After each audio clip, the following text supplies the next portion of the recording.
Law student, हम पढ़ते हैं, हमें पढ़ाया जाता है, हमारे फर्स्ट सेमेस्टर में सब्जेक्ट्स थे जिसमें कॉन्स्टिट्यूशन पढ़ाया गया था हमें।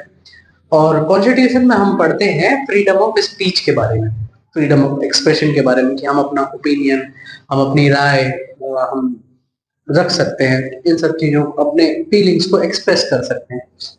इससे रिलेटेड अभी एक इंसिडेंट हुआ कि कैरावेंस करके एक आर्टिकल था, आर्टिकल में छपा था जो भी रिपोर्ट, उस रिपोर्ट को पढ़ के मुकेश मोहन नाम के एक क्रिएटर थे जिन्होंने इस रिपोर्ट को पढ़ के उसकी डिटेल्स को एक्सप्रेस किया था, अपने व्यूज दिए थे, ये सारी चीजें हुई थी। इसके बाद क्या हुआ कि इन पे जो है 50 करोड़ का डिफेमेशन का केस ठोका गया। तो मुझे ये या तो ये नहीं समझ में आ रहा है कि हमारे पास सच में फ्रीडम ऑफ स्पीच है।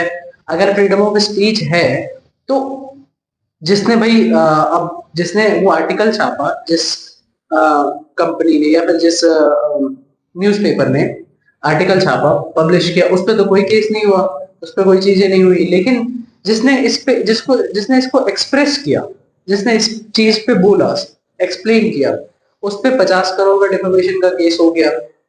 तो क्या हमारे देश में फ्रीडम ऑफ एक्सप्रेशन है? क्या हम एक्सप्रेस कर पा रहे हैं?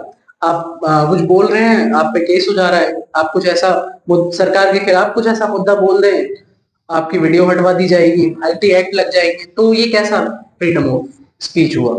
सेंसरशिप आप देखेंगे जितनी भी कंट्रीज है, चाहे वो हिटलर हो, अभी नॉर्थ कोरिया है, सबके पास कॉन्स्टिट्यूशन है, संविधान सबके पास है।